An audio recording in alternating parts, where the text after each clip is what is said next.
Circus of the Stars won't be seen tonight, so we can bring you a very special episode of The Gen X Files.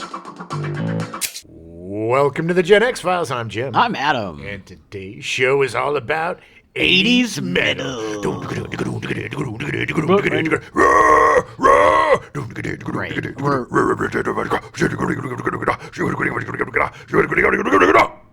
As evidence from Jim's impeccable impersonation of metal, we are not talking about hair metal. We're talking about real metal. We're talking about real metal. For the metalheads, baby. Yeah, the stuff that I grew up on, the stuff that Poison. I love. No Poison. No Nikki No Bon Sixx. Jovi.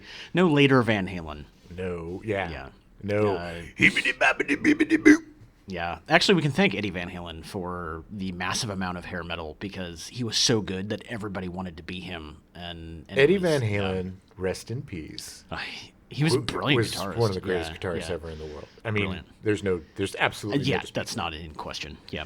But he wasn't metal. No, he definitely he had the chops for it, but he definitely did not. So let's go back. Let's go back a little bit because in 80s metal, how did we get to 80s metal? Like what happened in the world? Me? No, Is this it's a test? hypothetical. Oh, okay. Go back to 1968. There was a lot of pop rock happening, a lot of Beatles, a lot of Simon and Garfunkel, Cream. Yeah. There was some the Rolling Stones were big. Like there was some blues rock that was pretty good. It was getting a little heavier. You know? Yeah. But Guitar heavy. Yeah. The fuzz is what really became part of the 80s metal, being able to create distortion and get stuff really chunky and nice. That was being used a lot in psychedelic rock, like Tommy James and the Shondells, a lot of garage stuff, like the Animals and things like that. But 1968, it was the year that changed the metal world because 3 bands were formed in 1968. The Unholy Trinity. Led Zeppelin. Let me do that again. Yep. The Unholy Trinity. Led Zeppelin, Black Sabbath, and Deep Purple. There's arguments about whether or not there were other metal bands around the time, which these were all British bands. Right. They really latched onto the blues aspect, as evidenced mostly by Led Zeppelin. Their early stuff is pretty bluesy. Deep Purple definitely. Black Sabbath was the only one that was kind of like, we're going to do our thing and be really dark and moody and all that. And that's why most people think that Black Sabbath is really the first metal band. Well, Ozzy, baby. Yeah. I mean, he is an icon. It's fantastic. Their early stuff is so great. Well, I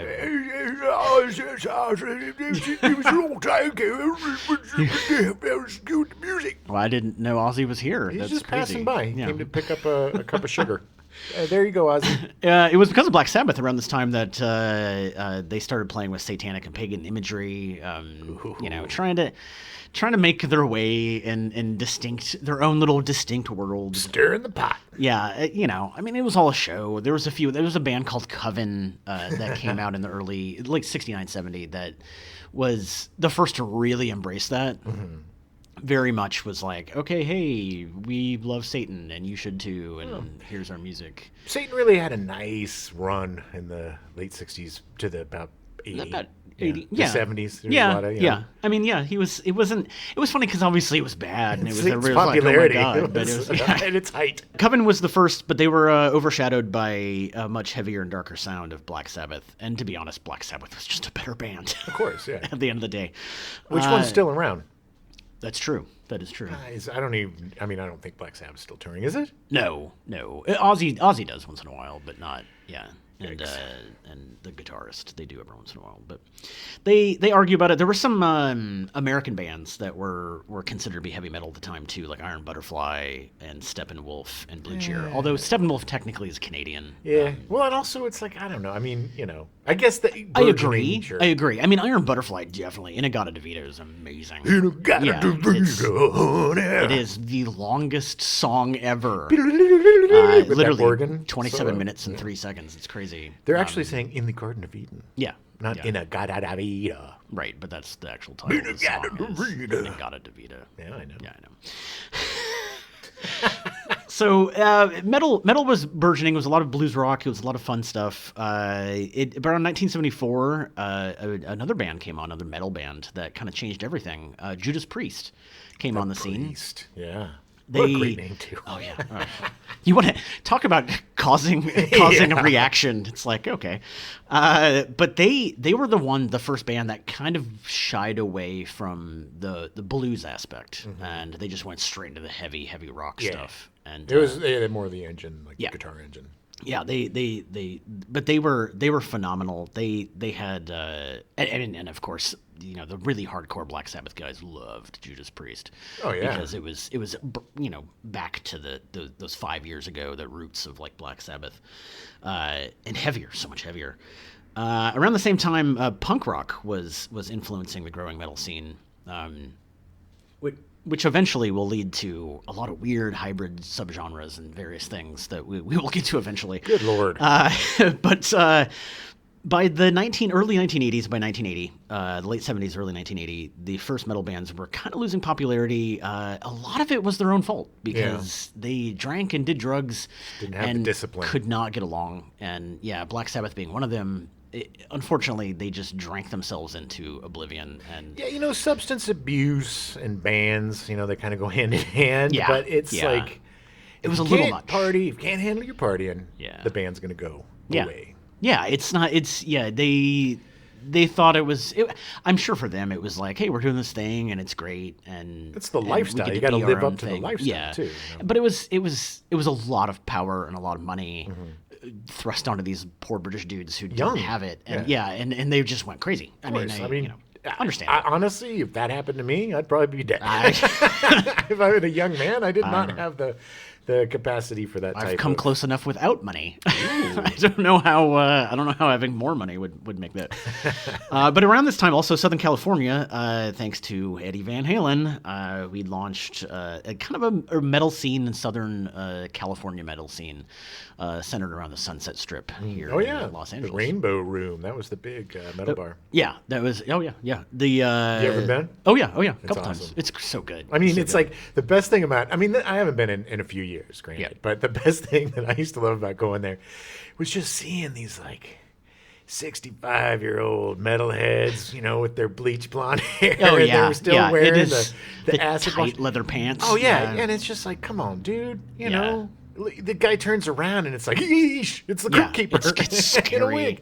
Come on, it's time to grow up sometimes, guys. A little bit, yeah. But I do admire the people that can hang on to that until their 60s, man. That is I mean, power to you, man. If you can stick to that. In fact, the last time I was at the Rainbow Room was to see a metal band on the Sunset Strip. It was Osiris, I think. I'm not a huge fan, but the girlfriend is, and so we went and saw them. But we stopped at the Rainbow Room beforehand because you had to. That was what you did. Does Phoebe like being called the girlfriend? Sure. Well, I'm going to ask her later. Pretty sure she does, so I'm going to go ahead with that. But there were a bunch of metal bands that started back then, like Motley Crue and Quiet Riot and Rat and Wasp. Oh, yeah. I mean, that was about, like, for me, I was kind of tween, I guess. I mean, coming into puberty, getting to that anger. And that's, like, about the time that Quiet Riot and Rat and Crew, when I kind of got exposed to them, and Twisted Sister and Def Leppard. And they were playing on MTV a lot. So, I mean, that's where I discovered them. Yeah, hair metal was really designed for MTV because it was palatable enough for MTV. It wasn't crazy like at the time. I mean, Metallica was getting kind of big at the time, and it was like they just weren't radio friendly at all. But it was a great introduction, and there's a lot of snobs out there that are like, "This is metal," but that's fine. But I wouldn't say that Quiet Riot was the hardest metal band there was, but listening to them, got me curious, So then I listened to Fear, and then I listened to, my sister. I have to just jump it back for a second. Sure. My sister had impeccable taste in music when we were kids. She's older than I am. Looks a lot younger, but she does. But I always looked up to her, and she had like Zeppelin, and she had I think she might have had Sabbath too. I'm not sure, but I would go through her record collection when she wasn't home because she caught me. I'd get in trubs. But I'd go through, and for me, it was the record covers, like the cover of Houses of the Holy. I was like, oh yeah, this is neat. And then I put it on, and I was like, this is scary, but I like it. You know. So I have to give my sister credit for kind of introducing me to that. Genre of music, and then MTV, brought in the heavier metal, and then that, and then either you stayed kind of up in the pop metal area, or you dug down into the basement a little and got your hands dirty. Yeah. It was funny because that was my brother was the reason that I got into metal, because he's a couple years older than me, and he was in a band. He played guitar. He's been playing guitar for almost 40 years now, but he loved metal, and so of course, me being the little brother, I was into metal too. And I mean, still am. I like Metallica was my jam. That was my thing.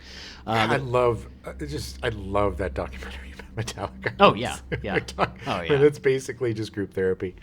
Oh my God, what an amazing! Some kind of monster. Yes. Yeah, it is so good. They are so amazing. They are definitely not what they used to be, unfortunately. Well, nobody is. Seeing them play live is just not the same. It makes me sad. I've never saw Metallica live, and it was one of the bands that I was like, I need to, but having seen live performances, it's like, man, they just lost a step. Well, they've got to be, close to 60? Oh, yeah. Not in their 60s, or some of them, right? God, they got to be in their 60s, yeah. But that's crazy to me. It's true. Well, because they broke out in '83, and I think the youngest of them was James Hetfield, and I think he was like 18 or 19 when they got big. So they would be in their 60s, coming up on their 60s, yeah. But there was the only thing metal there is their hips. Nice. That was awesome. It was also the new wave of British heavy metal, which included like Iron Maiden and these guys. The worst acronym. Yeah, I know. Ever. The NWBHM. Yeah, you want to see the NWBHM? Yeah. I love that. It's a great genre. Following the NWBHM. NWBHM. Nerds. But between 1983 and 1984, heavy metal went from an 8% market share to 20% of all recordings sold in the U.S. That's insane. A fifth of all the recordings. That is insane. I just within a year. Yeah. Well, honestly, that shows the power that MTV had, because that, what was on MTV was the way of the waltz. 100%. People, it was the greatest promotional machine ever created for music. 1983 included the US Festival, which was started by Steve Wozniak. Yeah, I remember the US Festival. I didn't go, but I remember the US Festival. It was in 1982, and then in 1983 they had what they considered days. They had 4 days they played, and one of them was a heavy metal day. And included Ozzy Osbourne, Van Halen, Scorpions, Motley Crue, Judas Priest, and a bunch of others. And it sounded like the best festival to be at. Yeah. Like, I can't even imagine. But it was, I guess I couldn't believe it was Steve Wozniak, because he thought the 70s was the me generation, so he was trying to make the 80s the us generation. Wozniak is a super interesting character. Yeah. He is. I watched this show. There was this weird show during the pandemic, which was basically, I forgot the name of it, but you basically watch celebrities watch TV. Oh, yeah. And it was fascinating for some weird reason. So weird. They had like Devin Soya. I mean, that girl that's like the internet sensation, and they had Rob Lowe, but they had Steve Wozniak and his wife, his poor, just sitting there suffering wife, TV. And he's just the weirdest dude in the so world. Weird. I just, computer genius, but apparently a metalhead. So metal was very big. By 1987, MTV started the Headbangers Ball, which we heard the lovely intro at the beginning of. Headbangers Ball. Was that Ricky Rackman? Didn't he host that for a while? He was not the first host, but he did. Yeah, he was on. Yeah. He was another one of those jamokes on that 97.1 bad FM talk radio. God, he was so it's not there anymore.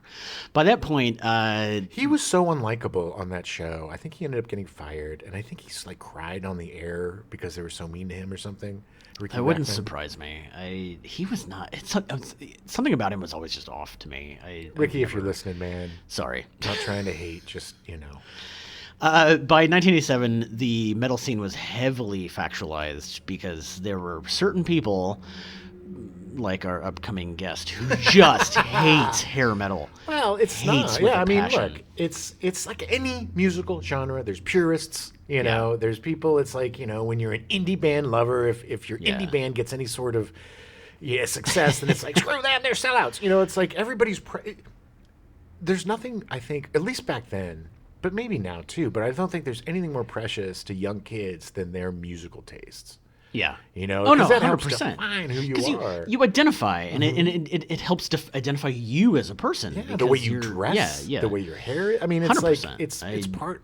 You're basically picking like a faction or picking some sort of your team. Yeah, exactly. You put on the uniform, and I was my brother was very much hated hair metal as well. In fact, in his bands in college, they always called it cock rock because it was like they just male chickens. So male chickens, yeah. That's because they always stuffed. There is no better time to wrap a cucumber in tinfoil and stick it down your pants than the 80s metal time because it was Stuff City. Oh, yeah. Tight pants, you got to put something in there. Tight pants. You got to make sure that, the ladies love you. Until they pull out that old cucumber and like, well, what's going on?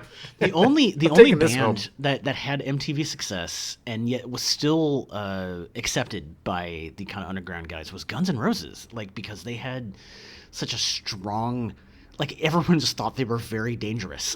It was very like Can I tell you a quick story about Guns N' Roses? Sure.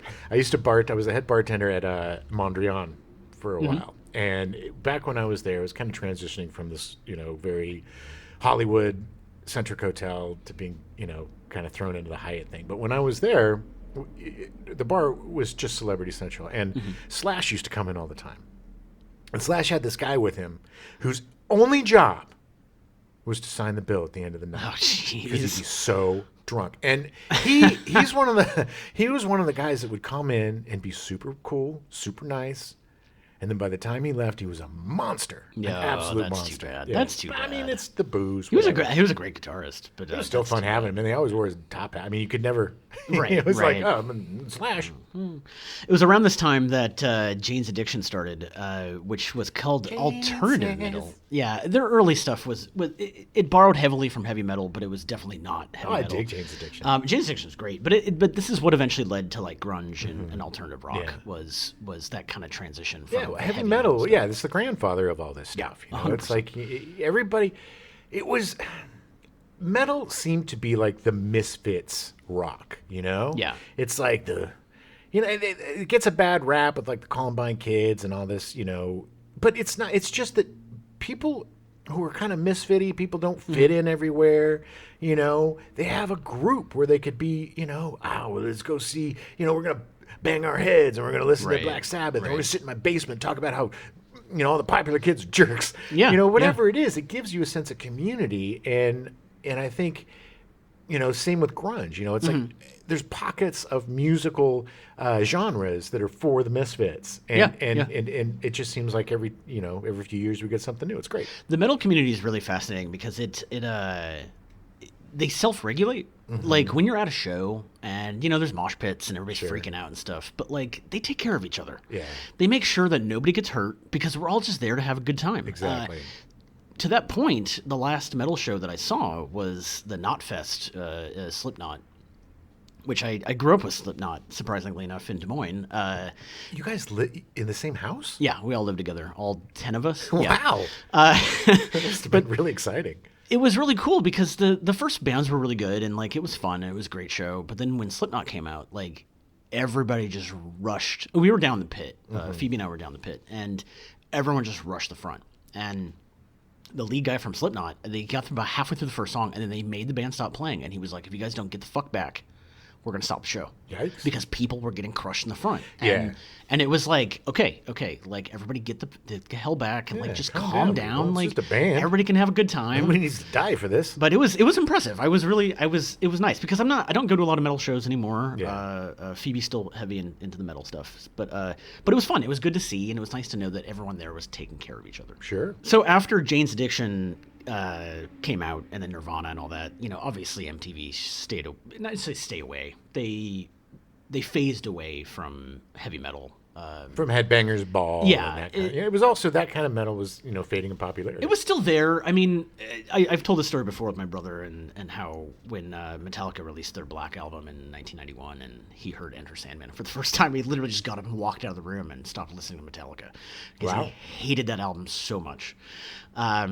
But it was a great time for metal. And granted, it's not like metal stopped. I mean, it's still there. It just fractured into so many different subgenres. Good Lord, it did. Oh my God. Which we will list after we get back from our interview with Brendan. Yeah, well, let's cut to a promo, and then we got a great interview with our pal Brendan. He's going to hate me for doing his voice in that awful Australian accent, but he's an Aussie and he's a great guy. He knows so much about metal. He's so good. He's a snob, but awesome. he has earned it 100%. We'll be right back with our good friend Brendan Kaufman. Our very, very, very, very special guest today is an actor, producer, writer, Australian, a hell of a guy and a really good friend of mine, Mr. Brendan Perry Kaufman. How you doing, my friend? I'm very good, mate. Very, very good indeed. Thanks for coming on the show. Yeah. Thank you, gentlemen. Now, you were a metalhead back in the day. Still today, too. Back in the day. Yeah, still, yes. It's not a phase, Mom. No. Does your mom still hope that you'll get over your metal phase?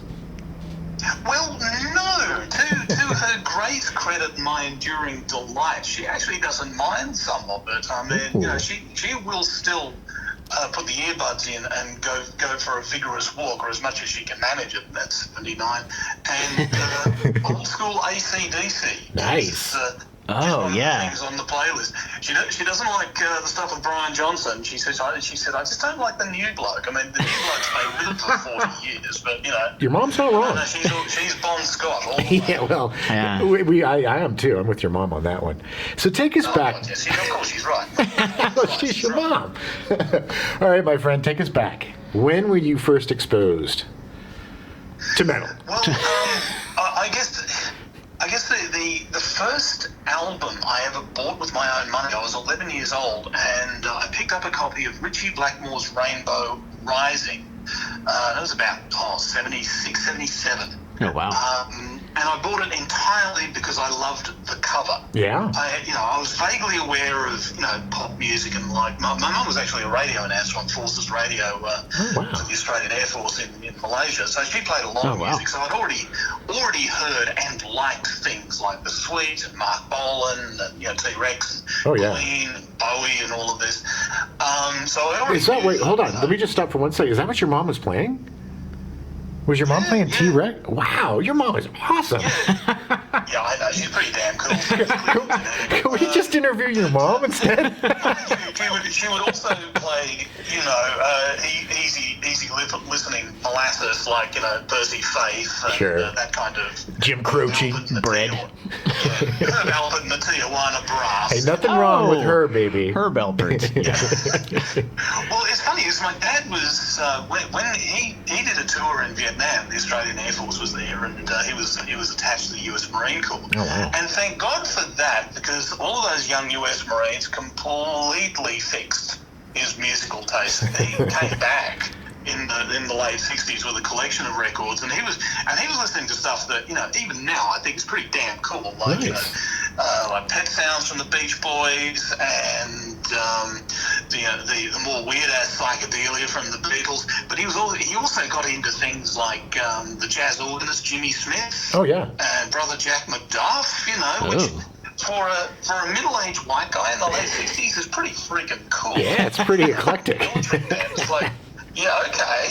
okay. So Mum was playing this stuff, and it was kind of like the harder end of what pop music was on the radio. Yeah.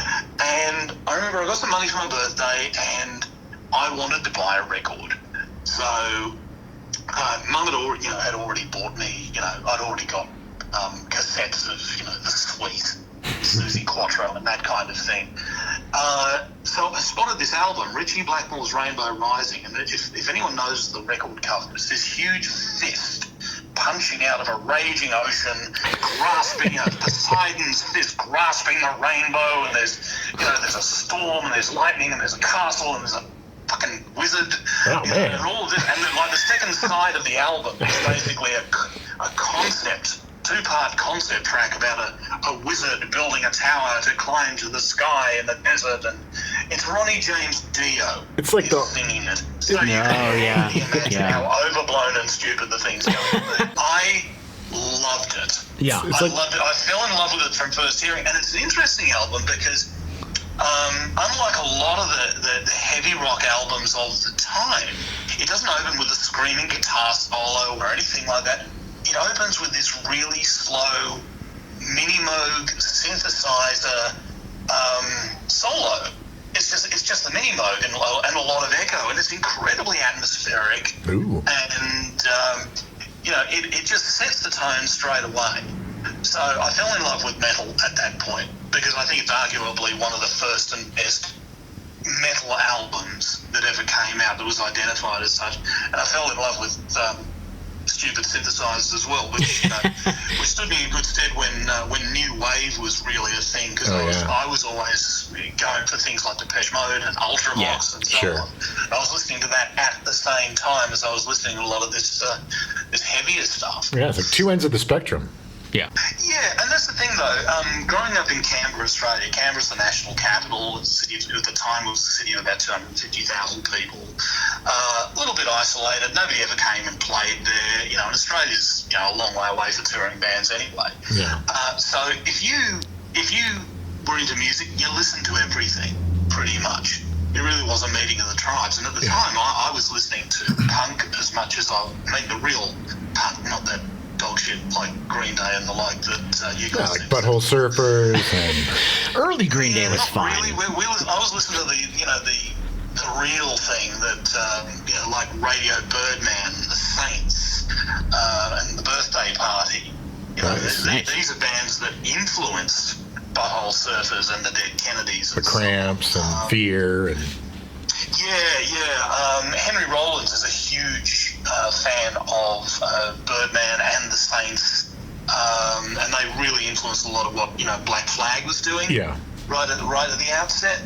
So when I was in my 14, 15, 16, I was listening to that as well because that's what people at school were listening to.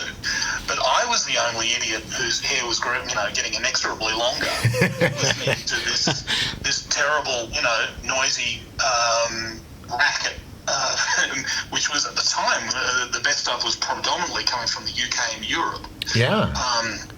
So you're talking about is that the new wave British? Early to mid 80s. Yeah. New wave of British heavy metal. I think that was the big renaissance that kicked off a lot of the rebirth of metal. I think it had kind of died away. People were still listening to heavy rock bands when punk came along. Yeah. And essentially kicked the door in. It wasn't just disco and prog rock that it wiped out. It was like overblown, stupid touring rock acts like Deep Purple and Led Zeppelin and all that. They kind of started to look a bit old and stale. Right. But the market was still there, so it came back in the early 80s, from about 82, 83 onwards, maybe a little earlier, with this thing that was called the new wave of British heavy metal, and it threw up bands. The biggest one that survived is obviously Iron Maiden. They came out of that. Yeah. Right. But there are also bands like Diamond Head, which were hugely influential over here on Metallica and Megadeth. I think Metallica has covered Diamond Head's Am I Evil on one of their garage band EPs. But they were massively important and influential over here. Well, they had that driving guitar, the bumping in. Yeah, because the twin guitar attack was like the default for most of these bands. They were usually like engine. A 4-piece or 5-piece. It'd be drums, bass, 2 guitars, lead singer. Yeah, lead screamer. That was usually the default setup. Yeah, lead screamer. Usually some posing idiot. It's the usual thing. That's what these bands were largely like. I think my favourite from that period, and there were a lot of bands that came out of Britain in that time. Oh, yeah. My favourite band at the time, because they were so stupid, I saw them referred to once as the DP Gumby of heavy metal. This band called Angel Witch. Yes. And they had an eponymously titled album with the song Angel Witch on it, which breaks into a fucking sea shanty halfway through. It's one of the silliest things you've ever heard, but it's awesome. We were Black Sabbath influenced. We were listening to some Angel Witch before we gave you a call. It's It's awesome. I love it. I think it's fantastic. And of course, Angel Witch, like a lot of these bands, and this was a big thing with these bands, they would refer to a lot of literary or mythological content. I mean, Iron Maiden still do, you know, Yeah. the Trooper and the Rime of the Ancient Mariner and so forth. It's like, you know, if there's a book, the Iron Maiden will probably pull a song out of it at some point. They're just a bunch of nerds. They're a bunch of nerds singing about dragons and. Freaking nerds. I mean, you have bands like, you know, Bolt Thrower, who are essentially, you know, they're all D&D players. Exactly. So, you know, but it makes sense. Like, oh, we should form a band, you know. Okay, so yeah, but Angel Witch was great because they desperately wanted to be Black Sabbath, but by the same token, I think they also wanted, you know, they wanted the chicks, so they were a little bit glammy. Oh yeah. Mabel was the lead guitarist and lead singer, and he always wore white at the time. So he was either trying to cop the look from Angel, which was a band in the late 70s that Gene Simmons produced. Oh, wow. They all dressed in white satin, you know. You know, they were a rock band, but completely, just awful. Missed the mark. And I think he's trying to cop the Sweets vibe. I think it wanted to be Andy Scott from the Sweet, the lead guitarist from the Sweet, to a certain extent too. But they were writing songs like Angel Witch, which was of course just superbly stupid. And Atlantis. I mean, it was like every band had to have a song about in Atlantis. Oh yeah. Well, yes. Yeah, you know, Atlantis, this vanished civilization, you know, with this technology, and they lived in Harmony World until they built a doomsday device. Fucking why? Why did you do that? It's just a bunch of guys getting high, reading the D&D manual, throwing stuff down on people. I mean, but yeah, Angel Witch, I think I loved them. Again, you know, sound unheard. There was this great record store, Impact Records in Canberra, which sold a lot of imports and obscura, and they had a heavy metal section, and which was huge, you know, and it was always jam-packed with long-haired idiots, you know, so just buying stuff just on the basis of the album cover, and I was one of them. Oh, me too. Angel Witch had this great picture by this British artist, John Martin, who, from the late 19th century, his thing was paintings of, you know, the apocalypse, of fallen angels descending to hell, and all of very Victorian. Sexy. You know, very, very wound up and, you know, and highly strung. But they had this great album cover, and they had a picture of, you know, the Baphomet of Eliphas Levi. So it's all, you know, there was a lot of, you know, implied witchcraft and Satanism.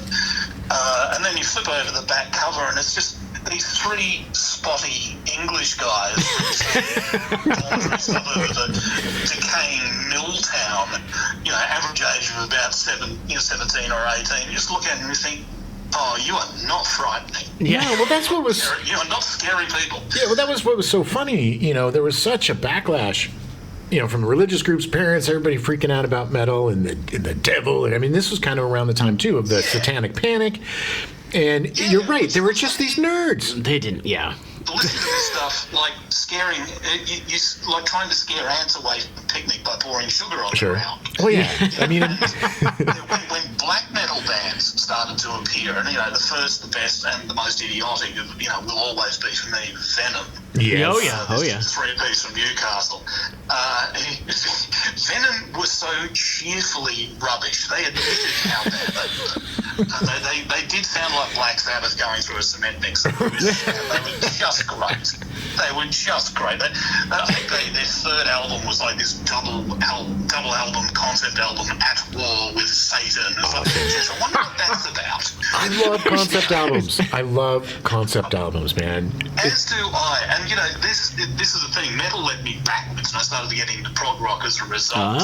Much to the horror of a lot of my friends. Right.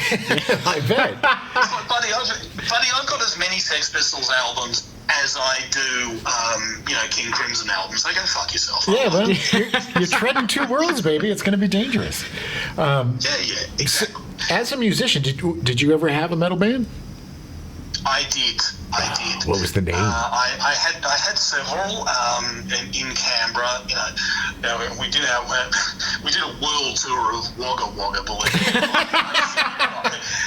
there is a awesome. town in New South Wales called Wagga Wagga, and that was where we toured to. Nice. I really wanted to be kind of like a blend of Queensryche and Marillion to get into real obscura there, and we were neither. we had such high hopes, but well, you looked the part, man. I saw the pictures of you back then. You were a handsome devil with that long, flowing locks. It was a simpler time. And, I mean, you're still a handsome devil. Yeah, well, I didn't ask. What was the name of your band? What was the name of that band? The first band I had was a thing called Forever, which I think lasted a couple of months. Ironic. I know. What pride and ambition, eh?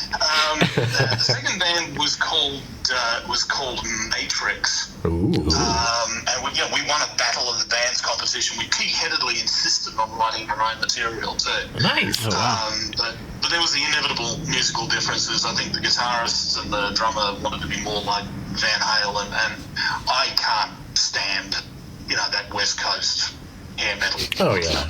Well, it's like pop metal. Yeah. It was something that at the time, I hated it because I thought, no, this is metal that girls like, so it's not real. And mainly, a huge insecurity here is all the guys playing that stuff was so much prettier than I was. They wanted to do that, and I wanted to get into, so let's not just have two guitarists, let's have two keyboard players, and I was listening to more prog rock, and the whole thing fell in a goddamn heap.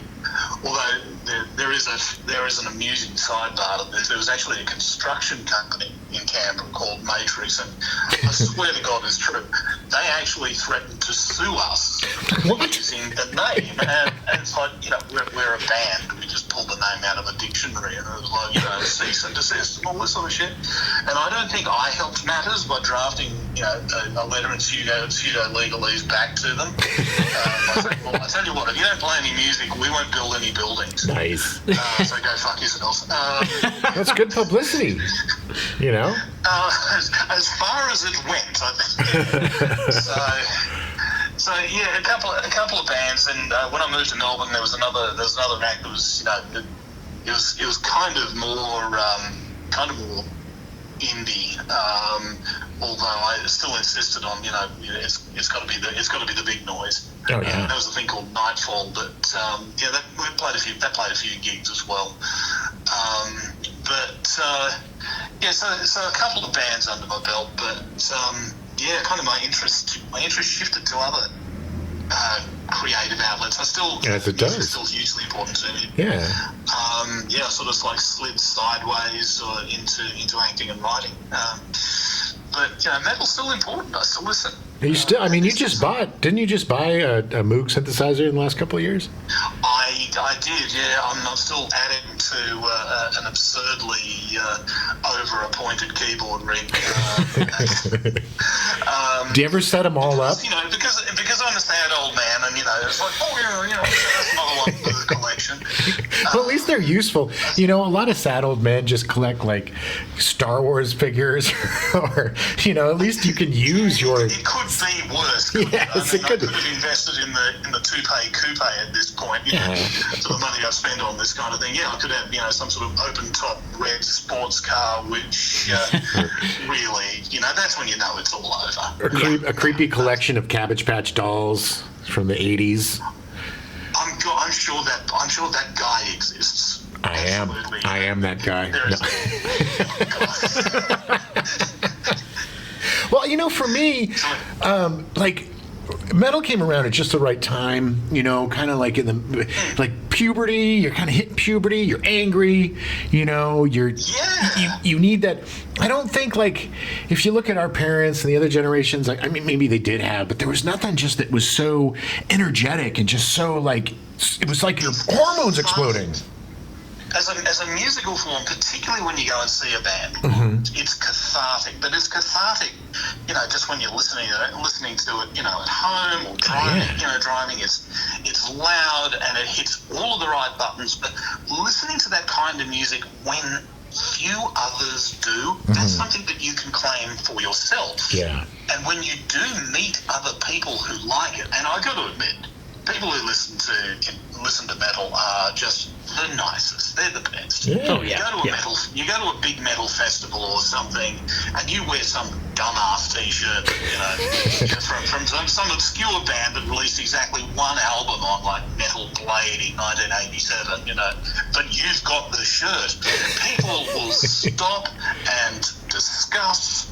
And they're complete nerds about the genre, of course. Well, that's what's so awesome about it. Like, that's what I love about the metal scene more than a lot of other scenes. I mean, I think punk and like ska. There was a very much of a rebel time for music, but I think metal was just so visceral, man, and it was just like you could get together with people. It endures. Yes. It endures too. I think when you look back on the punk stuff that came out that was very political, like the Jam, the Clash, the Pistols to a lesser extent, because the Pistols, let's face it, were a boy band. Yes. They were invented. But they were of their time. Sure. And that's the thing. I think metal. For all of its overblown idiocy, and let's face it, it's there.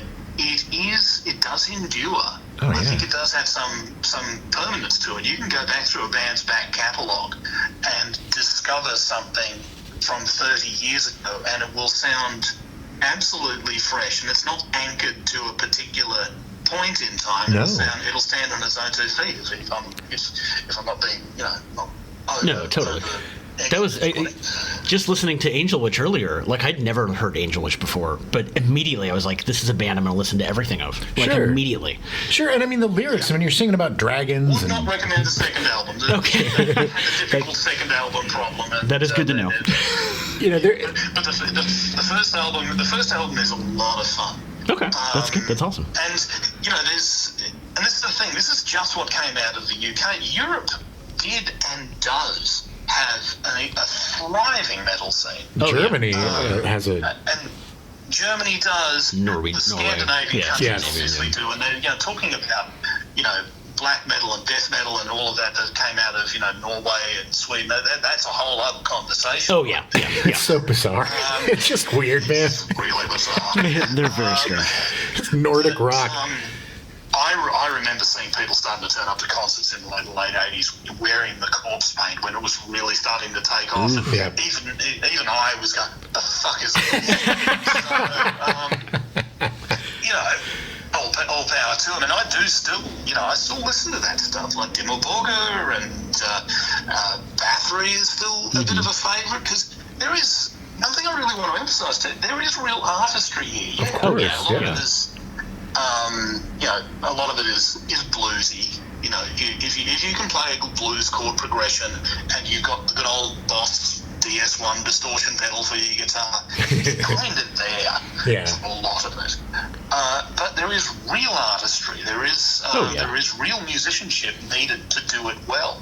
That's why so many. That's why so many of the bands still are relevant today, because they have the chops. I mean, you can tell one-hit wonders versus actual bands. If it really was just people playing really fast and screaming, it wouldn't have lasted. Yeah, I mean, there are tons of guys like that. No, of course not. Yeah. No, yeah. because you need to be able to sustain that if you want to live. Yeah, that's true. You need to be able to replicate that on stage, and if something's trashy and crappy, metal fans will notice. Yeah, they'll know you're taking the piss. Yeah. You can't fool the fan. Also, I think there's another thing about it that I really love, and I don't think I'd find too many people disagreeing with me. Metal's got a sense of humour. That's something I think that's very important. Yeah. Mm-hmm. Sometimes it's very tongue-in-cheek, but it's meant to be fun. Yeah. That's the navel gazing and self-flagellation that you see in some musical genres is like it's not really what metal does. It's a visceral experience that it's your whole body, it's your whole mind, and it just brings you in, and you can't help but just jump, pump your fist, and it's filled you with energy. I think I can clearly remember the first metal song that, you know, just made me laugh out loud when I first heard it, mainly because of how it kicks off. It's a song by a German band called Accept, who are still playing. And I saw them actually live a couple of years ago, and they were marvellous. Yeah. Saw them sharing a room with mostly guys who are in their late 40s, early 50s, who, you know, you knew inside each and every one of them was a spotty 17-year-old kid wondering what the fuck just happened, where did it all go? Join the club. Except had this brilliant song. It was the first song in their album, Restless and Wild. It was a song called Fast as a Shark. And it starts with this idiotic German folk song playing on a crackly record, and then all hell breaks loose, and it's absolutely hilarious. But it's a great song. What's the name of that song? Double kick drums. Fast as a Shark by Accept. Okay. I promise you. There's your homework, people. I promise you it's good. Fast as a shark. I just love the title. That's great. So, what was your favorite? Who's your favorite? You know, I'm going to give you the pat answer. It's like, oh, don't ask me my favorite. It's like asking me to choose my favorite child. No, I think my absolute favorite, simply because they always deliver, is probably going to be Iron Maiden. Yeah. You know, I've seen them live enough times to know it's always going to be a good show. They never half-ass it. The albums are consistently good. I mean, even an average album from them is going to be pretty good. Yeah. But their best albums are absolute classics of the genre, and they're damn good fun anyway. Yeah. I mean, but that would be metal. I mean, you know, there are so many other bands that are sort of like genre adjacent. Like Rush is a very good example to my mind, because they're not a metal band. They're not even really a prog rock band. They're a rock band that emphasizes artistry and musicianship. And I'm a huge Rush fan. I wouldn't have found Rush if it wasn't for metal. Right. So That's amazing. you know, but asking what my favourite is also down to mood. There are some days when, if it's one of the first 3 Metallica albums that's on offer, yes, thank you, I'll take that. Yeah. Well, there's so many sub-genres of metal, man. I mean, we were looking through it, and there's dozens and dozens and dozens.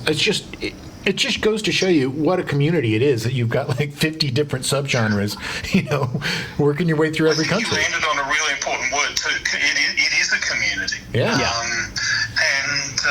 You know, it's you know, people will have, you know, their bands that they champion. Some of these bands have been going for years and years, and you know, they break up, they fall out, and all this. But and people always come back to the music, and that's what's very important. And metal, even at the height of its popularity, even when hair metal was like, you know, the acceptable thing to play on MTV and the radio, you know, that it still wasn't. It still wasn't mainstream. Oh, no.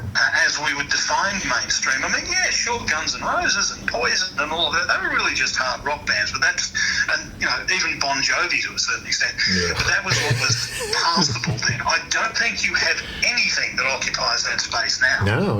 And even the pop, you know, like Quiet Riot and Twisted Sister, you know, it still had the parent-teacher council all up in the panties in a bunch because, you know, it just sounded scary, I think, to them. Well, they were scary looking. Yeah. It did. I mean, you had this thing in the US too at the time, the PMRC, the Parents and something.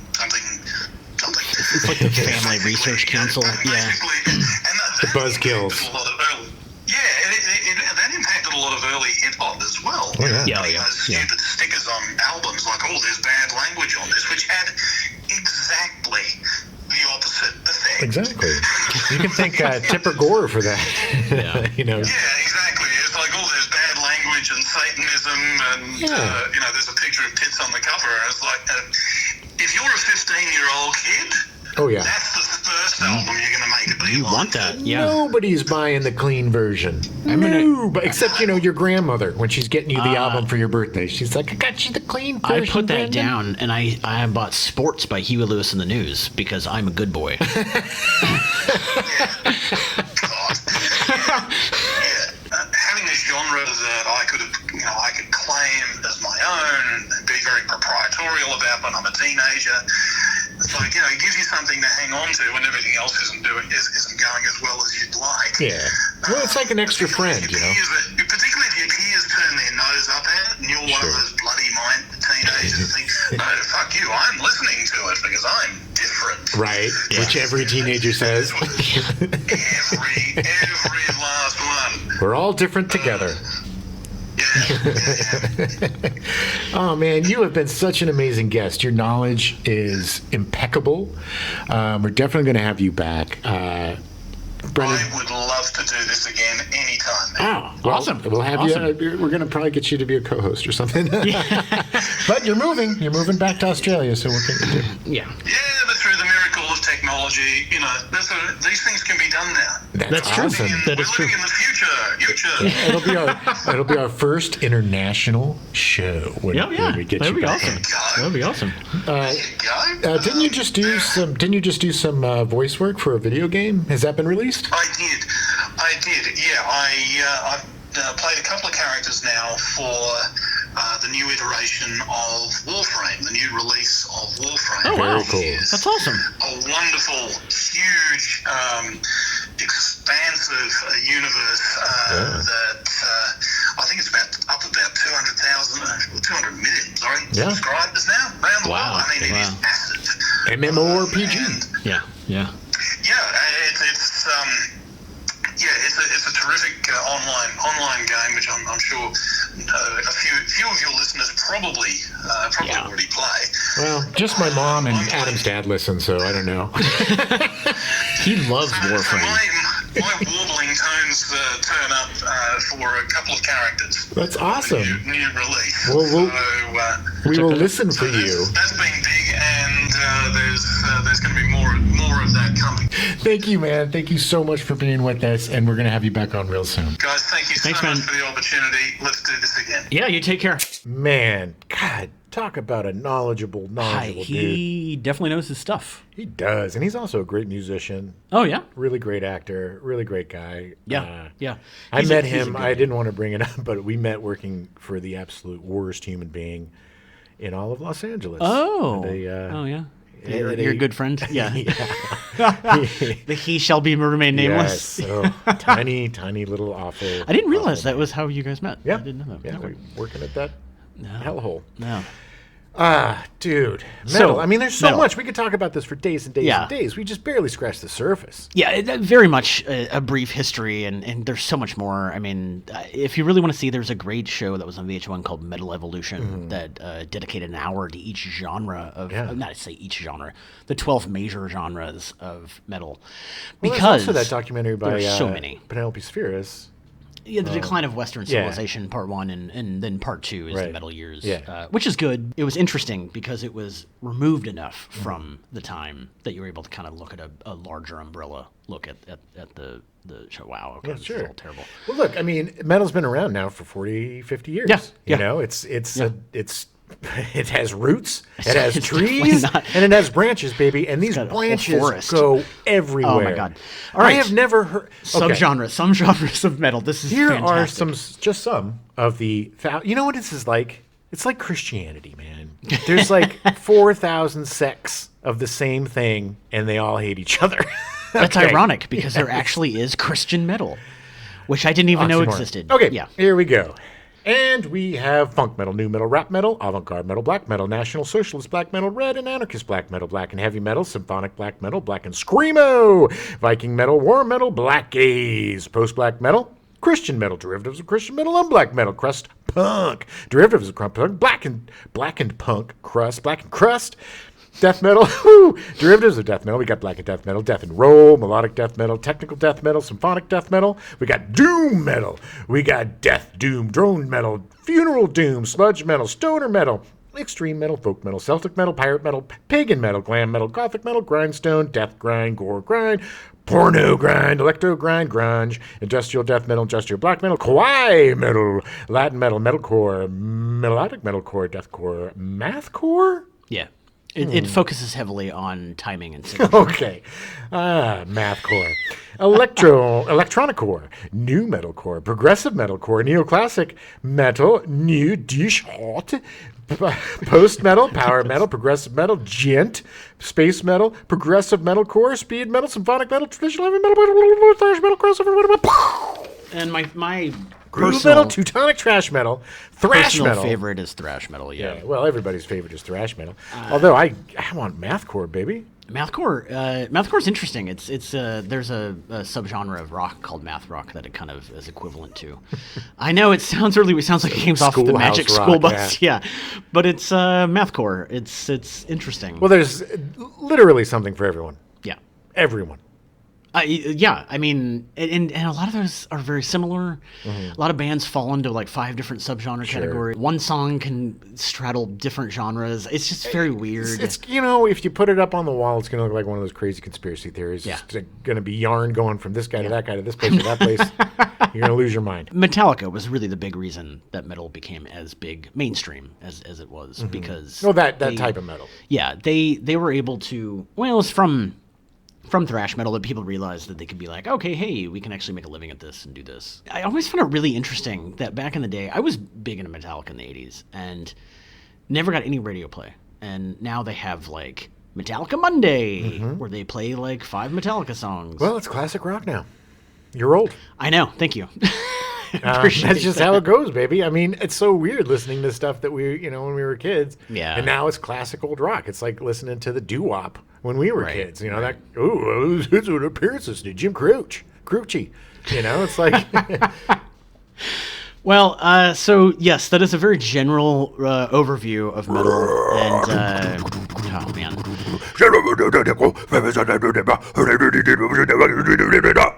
Okay, all right. Thanks, I Jim. was in several metal bands. So yeah, that's it. That's our metal show. Next week we're going to be doing an all music show, which is going to be all metal. It's going to be mostly the cuts that Brendan was talking about. Yeah. Yeah, it's we did a whole metal show without any music, so I know. We figured we'd remedy that by giving you all the greatest tunes on our music show. I will say it's a very good playlist. I'm very happy with how it came together. Yeah, seriously, if you need something to work out or something to get your frustrations out, next week's going to be a good one. Thanks for joining us, and we will We'll talk to you soon. Yep. Welcome to the Gen X Show. I'm Jim. Or the Files. Gen X Files. Why do I always do that? I hate our show in the name.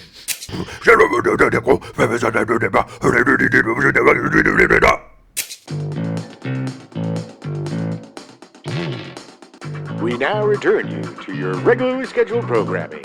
Fantasy Island, already in progress.